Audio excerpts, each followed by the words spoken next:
There were so many things when I became an artist that were so shocking to me. I was like, wow, this is so complicated. It almost feels complicated on purpose. I think it's so important for artists to be able to have the ability to make money off of their music. We were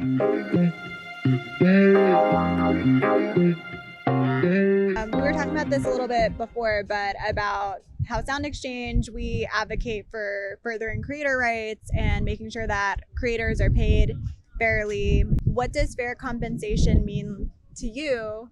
And if you could change one thing about the industry tomorrow, what would you do?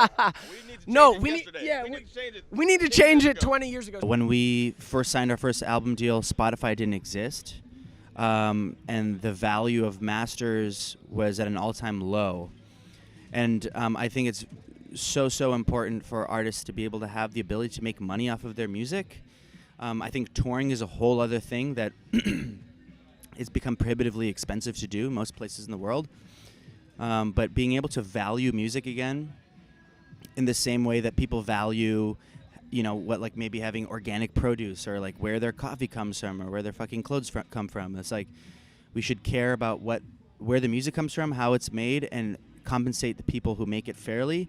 I don't think we make any money off of like the actual music that we sell to the fans. Like, I think it all really comes down to different avenues of revenue and stuff like that. So I would say that I feel like a lot of artists also have that gripe with the industry and the way that things are. So I think that streaming services should pay more. I mean, they're working on that, it seems like.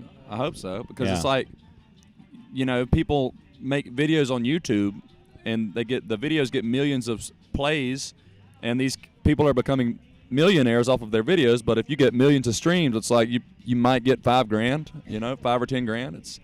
So yeah, that would be nice too, to be getting paid more for your streaming. It's really hard. I mean, I think of like the olden days when artists would get a patron or a grant. Like, it was known that artists need support so they can do their thing, and their thing affects culture and affects humanity in a positive way. So like, it used to just be like, people would find a way to get a grant, like a patron. Oh yeah, he covers my art studio or whatever, so that you can just go be the artist. These days, all artists have to be the business person too, and the advocate for their money.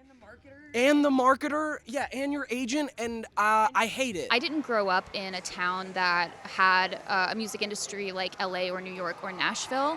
I think that there were so many things when I became an artist that were so shocking to me. I was like, wow, this is so complicated. It almost feels complicated on purpose.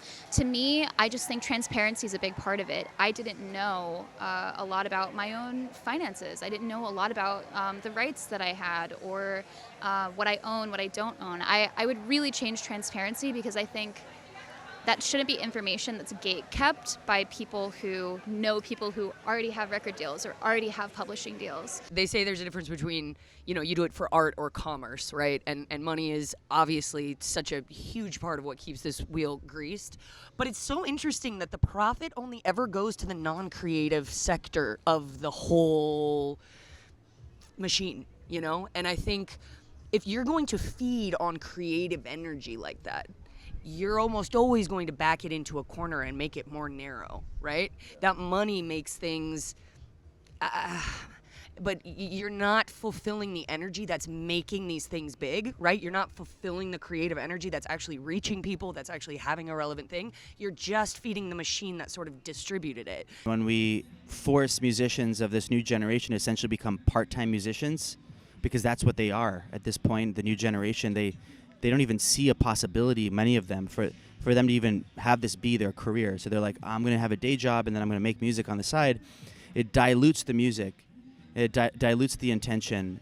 Obviously, there are some geniuses out there, young geniuses who are doing amazing work, doing both of those things, and that's so commendable. But I think for the musicians who need the time to focus and be compensated for their music and take chances with their music and take risks, because if you can't do that and you feel afraid to do that because you're going to be broke, then it doesn't create a healthy way for music to evolve and change. And I think that's why, we see this kind of some level of stagnation in different parts of the music industry. Anytime I've pursued music aggressively in the industry, I lose my love for music. Oh, yeah.